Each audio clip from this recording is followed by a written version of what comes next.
बिस्मिल्लाहिर्रहमानिर्रहीम।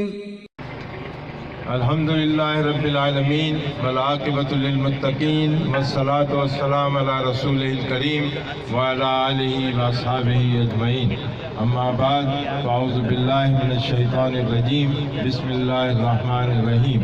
हुवल्लज़ी अरसला रसूलहु बिल हुदा व दीनिल हक़्क़ि लियुज़हिरहु अलद्दीनि कुल्लिहि वलौ करिहल मुश्रिकून।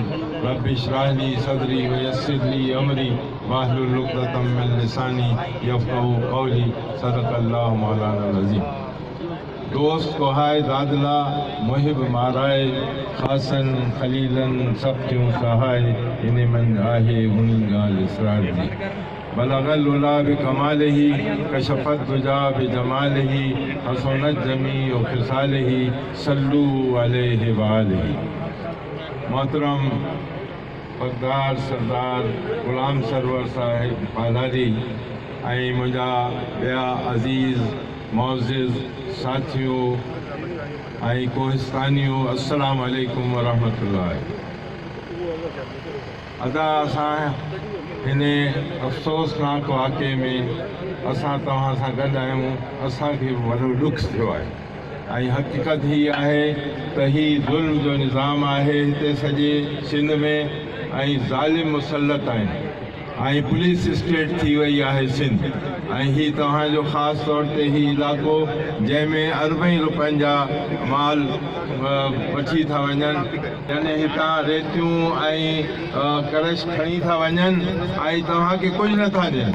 ग़रीब ग़रीब थी रहियो आहे, अमीर अमीर थी रहियो आहे ऐं करोड़पति लखपति अरबपति थी विया आहिनि। तव्हां साॻी हंध ते आहियो। जेको बि ज़ालिम आहे हू तव्हांजो दुश्मन आहे। जेको ज़ुल्म जो निज़ाम हले पियो हीउ तव्हांजो दुश्मन आहे। तव्हां ॿाह ॿेली थियो, मुतहद थियो। जमात इस्लामी तव्हां सां गॾु आहे। ज़ुल्म जे ख़िलाफ़ ऐं ज़ालिमनि जे ख़िलाफ़ तव्हां सां गॾु बीहंदी बीठी आहे ऐं इंशा अल्लाह हीउ ज़ुल्म ख़तमु थींदो। हीउ ज़ुल्म जो निज़ाम ख़तमु थींदो। शर्त हीअ आहे त तव्हां मुतहद थियो। तव्हां हुज़ूर सल्लल्लाहु अलैहि वसल्लम जा उम्मती आहियो। तव्हां हीउ वॾो एज़ाज़ आहे तव्हांखे। तव्हां इंसान आहियो, अशरफुल मख़लूक़ात आहियो ऐं हुज़ूर सल्लल्लाहु अलैहि वसल्लम जा उम्मती आहियो। ऐं अॼु तव्हांखे ख़बर हुअणु खपे त दुश्मन सॼी दुनिया तव्हांजी दुश्मन आहे। हिंदू हुजनि, ईसाई हुजनि, यहूदी हुजनि, हू तव्हांजा दुश्मन आहिनि। हू हुज़ूर सल्लल्लाहु अलैहि वसल्लम जी शान में गुस्ताखियूं करे रहिया आहिनि ऐं हिते ज़ुल्म आहे ऐं हिननि ज़ालिमनि जो हू साथ ॾियनि था। हू जेके हुज़ूर सल्लल्लाहु अलैहि वसल्लम जा तव्हांजा दुश्मन आहिनि, हू ज़ालिमनि जो साथ ॾियनि था। हुननि खे ई असां ते मुसलत रखनि था। तंहिं करे अचो, ॿाह ॿेली थियो ऐं ज़ुल्म जे निज़ाम जे ख़िलाफ़ मुतहद थियो।